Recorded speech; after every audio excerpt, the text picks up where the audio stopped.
Mr. Mark Slagle to the stage. Mark Slagle is our hype guy at Comfort Research, and he's going to get us going this morning. So if everybody could please get on their feet. And Mark, show them how you do it, man.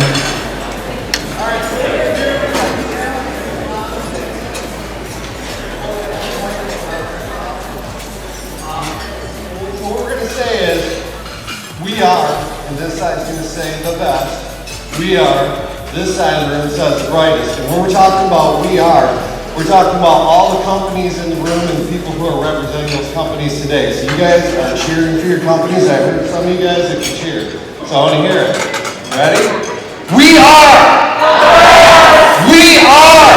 The Brightest! We are! We are! The Brightest! All right, last time. Here we go. Give it everything you got, guys. We are! We are the Brightest! Good job. Give yourself a round of applause, man. Thank you, Mark.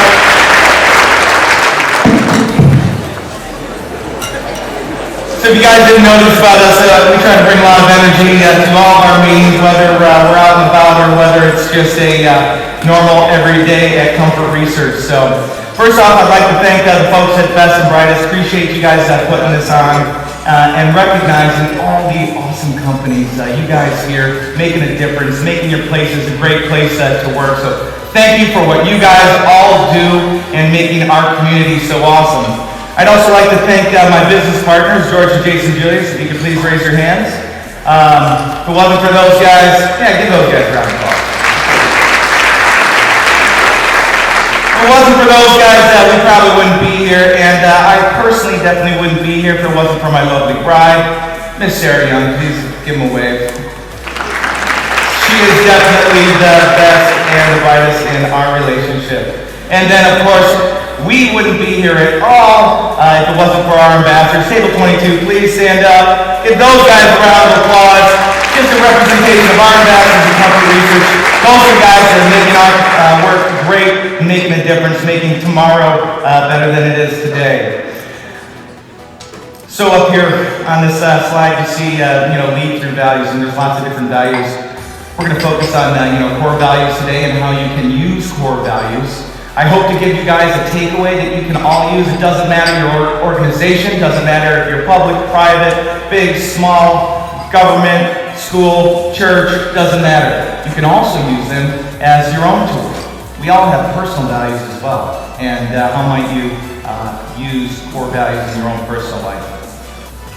So we've been doing these culture tours for about a year and a half. It's been pretty cool, and I don't know if this is unique to West Michigan or not, but we really found that over the years, as we were coming up and we're screwing things up and breaking things and having a good time, that there was just so many people have reached out and given us a helping hand with no expectations of anything in return.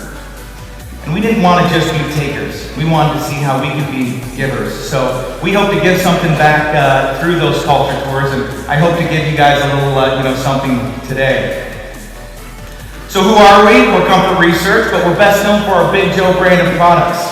We play with folks like this, Walmart and Targets and Amazons of the world, and of course locally with Meijer. And we have become officially the Earth's largest beanbag brand. Go ahead, fact check it, Google it. We are not scientists, as they say, but we are comfortologists, and we work in 3 basic technologies. And the first one is really where we started back in 1996. And that's our awesome foam. And our awesome foam is the shredded foam beanbag style chair. That's where it all began. We also do the traditional polystyrene EPS, those little white pellets that you guys all used to probably hate in that vinyl beanbag. Yeah, we do that stuff too. My business partner, Chip, co-founder of the company, I always like the way that he says it. He says, we don't make beanbags, we just happen to make stuff filled with beans, which is true. And we also put that in pool floats and things of that nature. And then our latest and greatest technology, which is our Aura technology. And Aura is all about taking some of those foams that we're using and molding those into shapes to create some value for consumers. And this is some outdoor product. It only weighs like 12 pounds. It can go indoors, it's outdoors, it's got a built-in handle. It's absolutely awesome. We think it's a big part of our future. We do spend a lot of time innovating, coming up with some crazy ideas, and we've got over 100 patents and counting. We are based right here in Grand Rapids, Michigan, so our headquarters is just north of here, south of Ann Street, just west of 131. We also have manufacturing in that facility as well. But we also have two other facilities, which is all about just getting stuff closer to the consumer. Down in Nashville, Tennessee, that's our largest facility, and then also just outside of Salt Lake City, Utah. With this, these 3 locations, pretty cool thing for this little company is that we're able to reach about 98% of the U.S. population with 2-day ground shipping. We're all living in an Amazon world, so we're going to play by their rules. Give you a little history, of how we got to there, and I'll start with a little bit of my own personal history. So that's me there on that beautiful vinyl beanbag. I'm sure it did break at a later date. And also right below there, enjoying my first PBR. I'm assuming it's my first. I'm not 100% sure. I'm going to have to ask my mom and dad. So not much has changed for me. I still enjoy a beanbag, and I still enjoy a PBR. And it's not cool again. I don't know. It's crazy.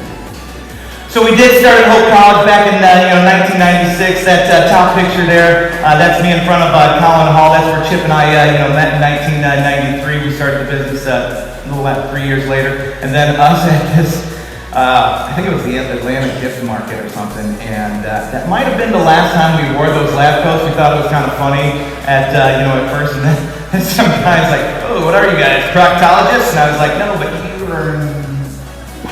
Yeah. So we did have a small factory in this beautiful barn down in Gobles, Michigan. If you haven't been there, don't bother.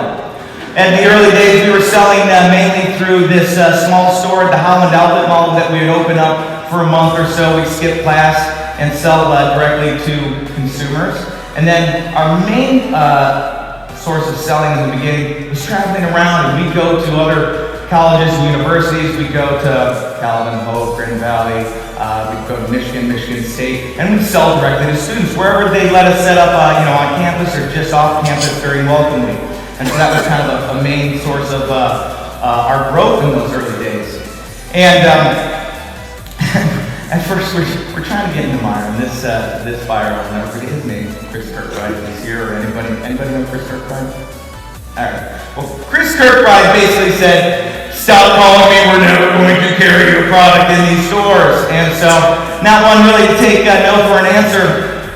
I'm in East Lansing, I'm selling to the students. I realized that one of my best friends, his buddy's the general manager at the East Lansing, Meyer store. So his dad ends up taking an appointment, and I'm pretty sure this is how the presentation went.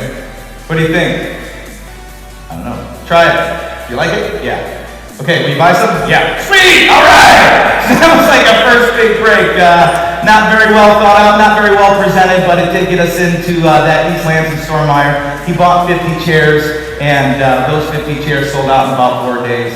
He bought another 50, those sold out in another 4 days or so, and then bought another 50, and pretty soon that buyer, Chris Kirkbride, who I will ever be thankful for, he gave us a call and said, "If you can make something for us for $49.99, we'll put that in the store." That product ended up becoming the #1 selling product in Meyer Furniture Department. So, had some really early successes. The business was growing. It's 2004, we're doing like $5 million in sales. We are on top of the world, man, right? And we can't do any wrong. So we open up these stores called Biz Living, and Biz Living is all about this bright and vibrant and awesome, fun home environment. And so we had a store in Granville at the mall. We had one in Novi, and then a kiosk down in Kalamazoo. And what happened with those stores is we were putting all this time and energy into these stores, trying to make these things work. We knew they were losing money, but what happened is all of a sudden one day the bank came and talked to my business partner George, and they said, "We're thinking about calling a loan." It's like we lost sight of our core business. While we're trying to fix this new thing that we had just started, we lost sight of the core, and it almost killed us. Luckily, he was able to convince the bank, we were able to convince the bank that, hey, hang on, we got ourselves into this problem, we're going to be the ones that get ourselves out of this problem. And it took us about 18 months to do that. And that was a really painful lesson in those, in those early days. Having almost, lost the business, we didn't think that we can do, any wrong, and it really kind of shaped the way that we go about doing our business today.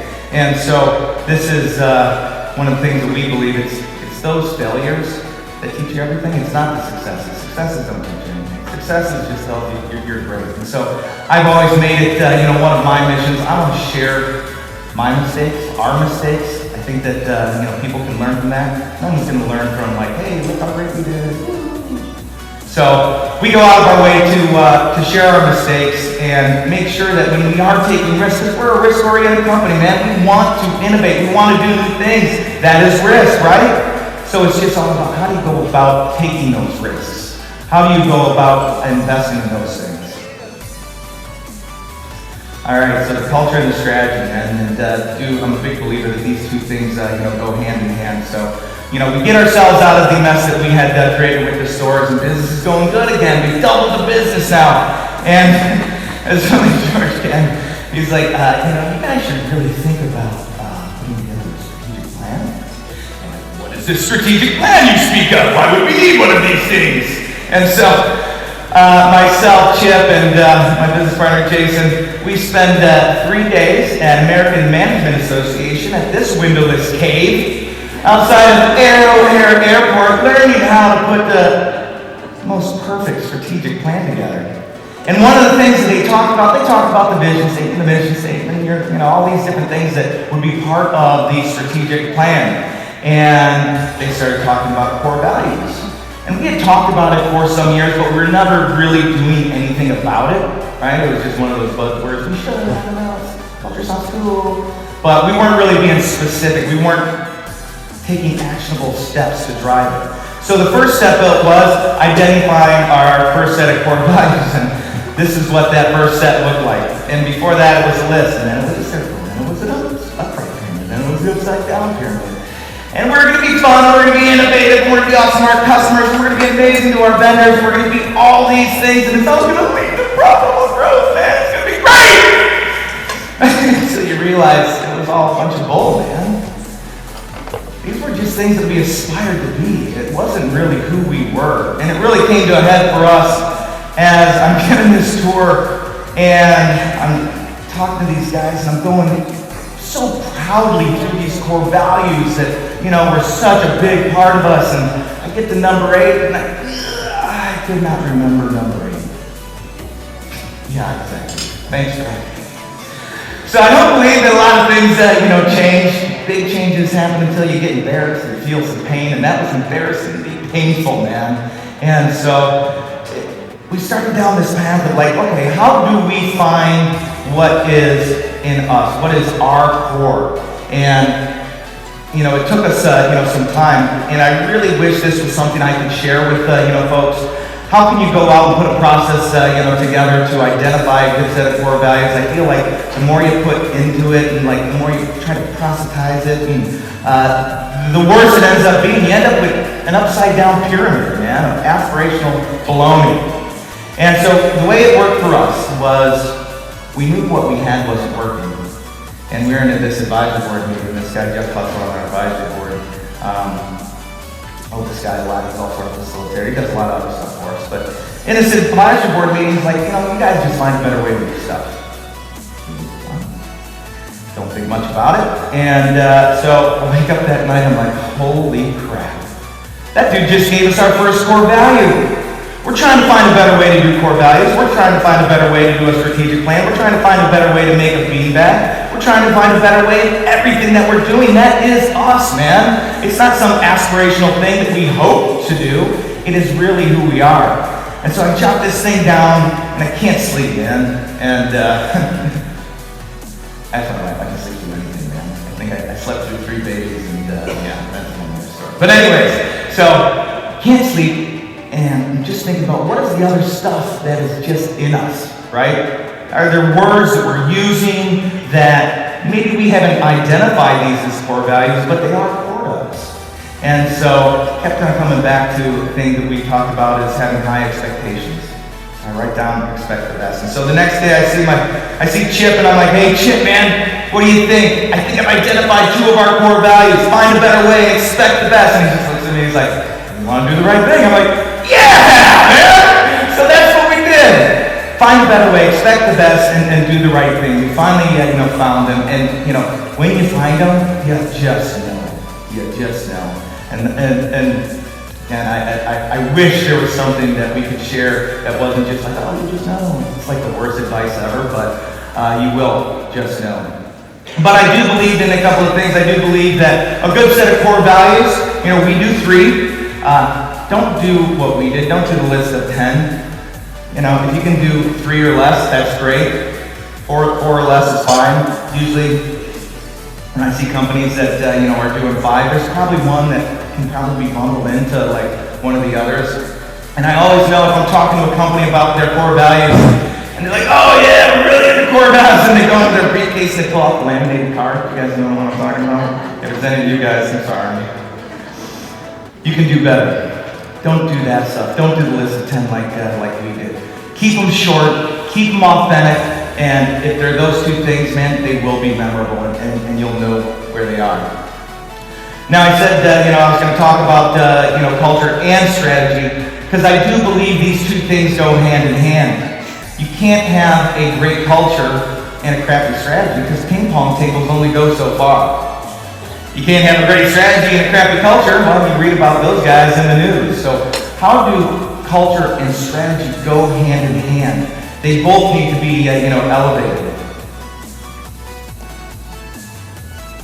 So for us, when we first did that piece, after coming out of the cave outside of O'Hare Airport, we emerged with a 144-page strategic plan. And you'll see on page 28 at the bottom there, we had a pest analysis. Extra points for anybody that knows what a pest analysis is. I've forgotten at this point, and I don't think anybody else remembers that's on our team. And after a year, we pulled this thing out, we dusted off after spending hours and learning how to put it together and then putting it together. And we go out and we pull it out, and it's like, oh, why did we even bother, man? How did this guide in a line? How did this help us? And so, yeah, man, that's painful when you spend so much time doing something, you realize you have that moment that it sucks. But we had that moment. What we had sucked. It wasn't working. We worked for other people, but it was not working for us. And so, another moment, man, it was in an advisory board meeting, and one of the guys, I'm complaining about this terrible strategic plan that we have and how we need to find a better way to do this strategic plan. And this guy, Craig Hall, is like, well, you should read Mastering the Rockefeller Habits. I'm like, all right, it's already in my reading this. And I read this thing, and it's got this one-page, plan thing. I'm like, that's awesome. We were searching for how can we summarize it, but you got to read the book to understand it. A lot of Mastering Rockefeller Habits folks in here scaling up, right? You got to read the darn book in order to understand it. And I love that Bernard Hardish really, pushes out there. Come up with your own format. Do what works for you, which is really cool. And so that's what we did. And so, kind of being a spreadsheet nerd myself, man, that's what we did. We put it in a spreadsheet. Took the idea of big idea down to the measurement. We did the same thing. We just put the big ideas on the left, measurements on the right, all the stuff that we're going to do to help get us there in between. And so we've worked very hard on this format over the years, and one of the things I'm a big believer in is how do you simplify? How can you make something simpler? I feel that too many folks, myself included, it's like we always want to we want to add something. We think we bring value when we pile crap on top. No, man, pull crap off. Make it simpler. Take stuff away. Simple is hard. Complicated is easy, man. Just complicated engineering, complicated product design, complicated strategic plans. What happens with the complicated? You get frustrated. They don't work. They don't align with the rest of your folks. So they end up being worthless, pieces, and they just, sit there, mothball. So simplify. So we've simplified ours, over the years. And if you ever come on a culture tour, please join us. You can sign up at comfortresearch.com. There's no cost. We would love to share more of this detail. But when you come in, we have what we call our map room, and that is the history of our strategic plan, all laid out on the wall in front of you. And so as you go from side to side, you just see it keep on getting simpler and simpler and simpler. And that has been such a powerful tool for us. And so this is our 2019, so really only 4 sections, right? We lead with the culture piece.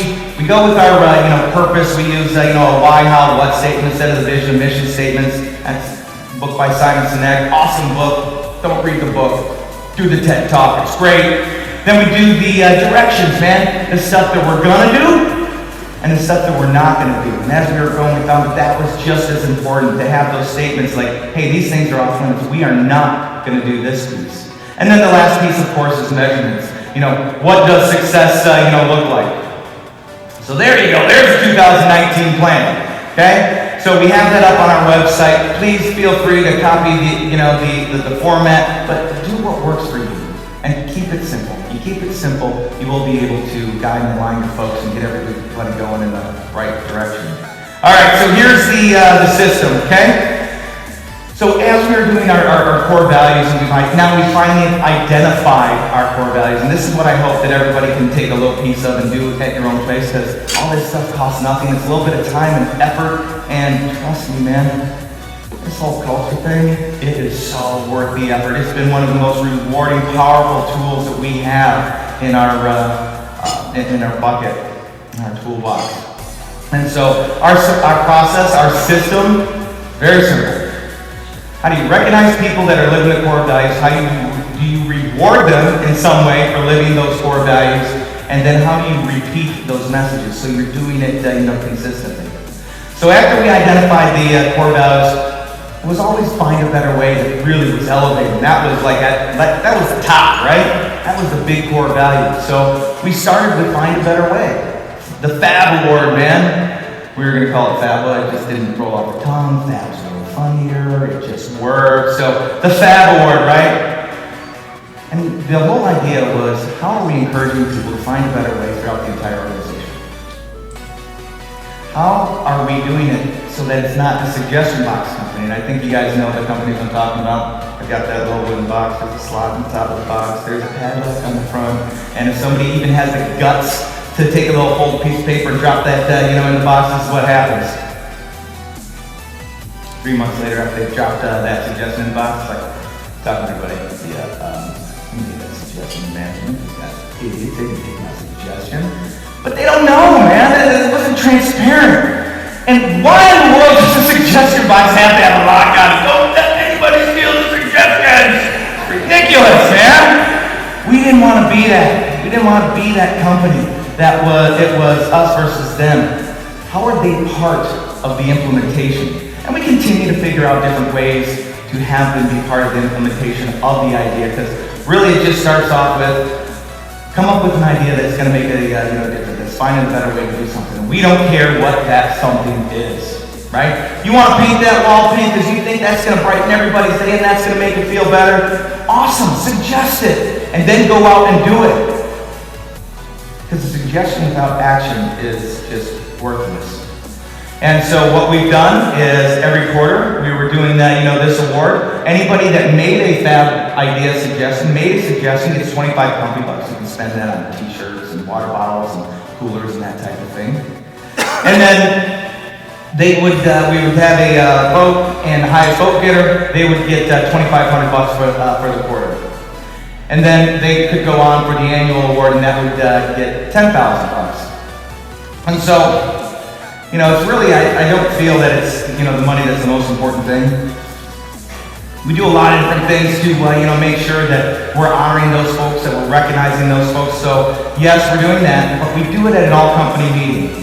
We give them an oversized check. We're telling everybody and giving them a real-life example. Hey, this is Billy, and Billy's suggestion was awesome, man.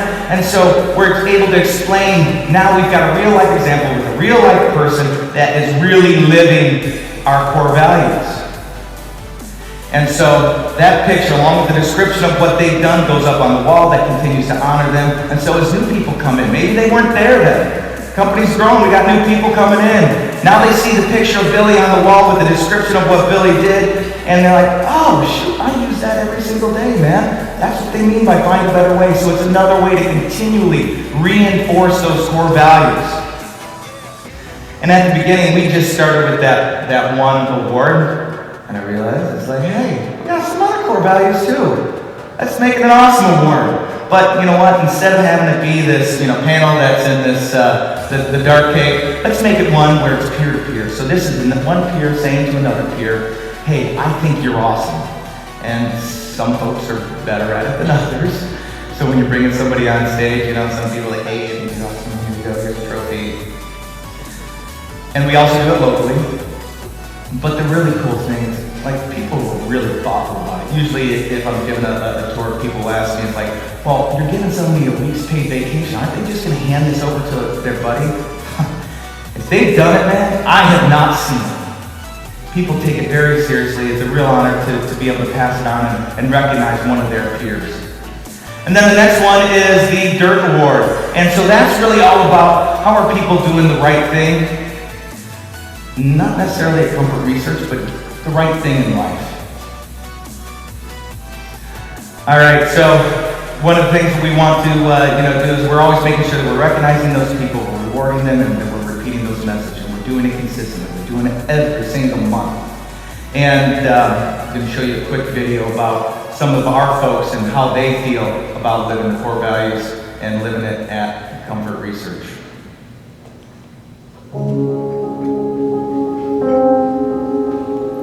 The FAB Award to me means not only do Chip and Matt care about our ideas, but they're also willing to pay us for them. To myself and other employees, that means a lot. Might not have been any slower. Starting over again.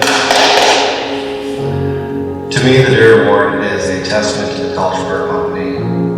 Comfort wants good people, not just good employees. The award is given to somebody who does the right thing, whether at work or in their personal life. Awesome award. Means to the company that it's peer-to-peer, so the ambassador passes on to the next ambassador that they feel that has went above and beyond their duty.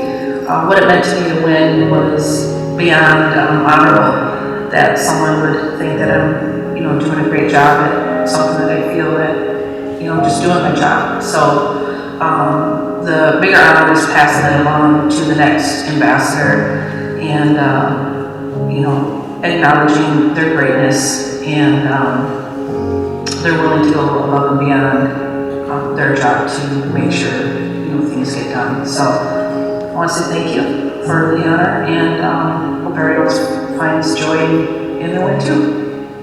I've won the FAB Award 4 times, once for $2,500, once for $5,000, once for $10,000, now this for $833, not really sure what happened here.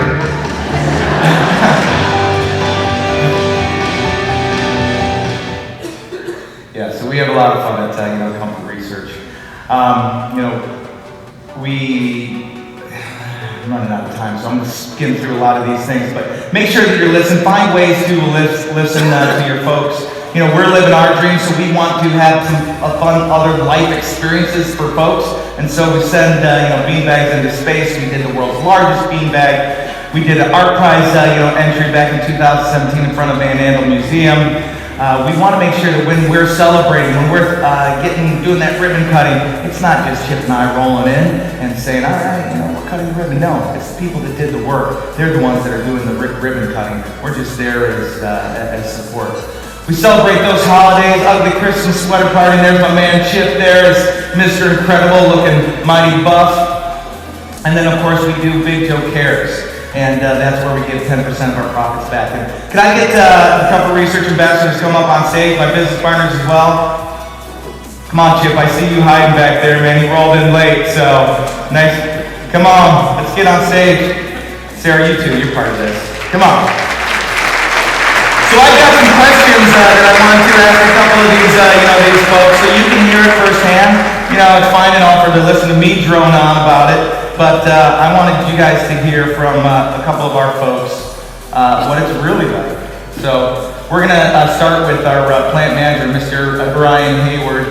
Brian's been with us for a couple of years now. And Brian, if I could give you this microphone. So Brian, what do you think makes CR an awesome place to work? Wow, do I get the rest of the morning to talk about this? She gave me 5 minutes, like 5 minutes ago. So. Yeah, great. For me, I think it's one of the number one reasons that people actually stay at their employer. It's the ability to grow, personally and professionally. For some of our ambassadors, it's the ability to grow through a second chance in life, or a second chance company, and a lot of them are looking for that. For others, it's our two values of finding a better way, expecting the best, drive personal growth and professional. In myself, in the last 2 years that I've been here, I'm doing things that I never would have imagined. Somebody asked me 3 to 5 years ago, would you be in a position or doing the things you're doing today? I've never guessed. I've never even thought of doing the challenges that I am today. And that's because every day we think that we can do better tomorrow, and we are willing to fail to find out. Companies think every single day that, yeah, we're going to learn from our failures, but when it comes down to the cost of that, will you continue to do that? We will. We're not going to be stifled by the might or might not. We don't want to stop with any of that creativity. We're going to keep driving for that. And you know that you're working in an awesome place when it transfers through you to your family and outside. I'll give you a quick life experience on with this. I was picking up my son at an after school program and picking him up, and one of the ladies that's working was saying goodbye, and she says, well, I got to go back to work. And my son says, well, have fun. And she says, work's not fun. And my son says, my dad has fun at work. And I said, I know, that's it. Thanks, Brian. And I think we're about time. So, Miss Becky Booth. Becky is our culture concierge. And Becky, we are often asked, well, what if you hire someone and they don't fit the culture? Great question. Thanks. She actually came up with the question. That's why I was right. So, I think the most important piece here is we are not a wait-and-see company. In my entire HR career, I've never really been a big believer in the whole 90-day probation period. To me, that's a safety net for not making good decisions. And so we spend a lot of time up front. Our process is very thorough. Our candidates know from the beginning that it's very thorough. If their expectation is to chat with us on Monday and have a job by Friday, we're not the right company for them. Our process is built around our core values, it's built around our culture, and we get a lot of people involved in it. So the first process is with myself and the hiring manager, looking for that skill set as well as the culture ad. And we talk about culture ad. It's not just about fit. The problem with fit is often when we talk about fit, we look for all the same people around the table. Culture ad, what do we need to help grow the team? What are we missing? What is going to make us better tomorrow than we are today? So we're really focusing on that ad piece, get people from across the organization involved in it. We regroup, talk about it, have conversations, and most importantly, we're very transparent with our candidates that we are an amazing company, but we're not an amazing company for everyone. Nor do we, that's not our goal. Our goal is to be the amazing company that we are for the people that want to be part of it. And if it's right for you, you're not going to find a better place. Thank you, Becky. All right, so thank you so much for everybody that's in this room, how you guys are impacting the community, how you're making your places a great place to work. If I could get you guys to stand up one last time and put your hands in the center of your individual tables. We're doing it here. This is how we close out our meetings at Comfort Research. And so we're going to blow off the roof one last time. On the count of 3, we're going to say comfort for all, okay? Are you guys ready? 1, 2,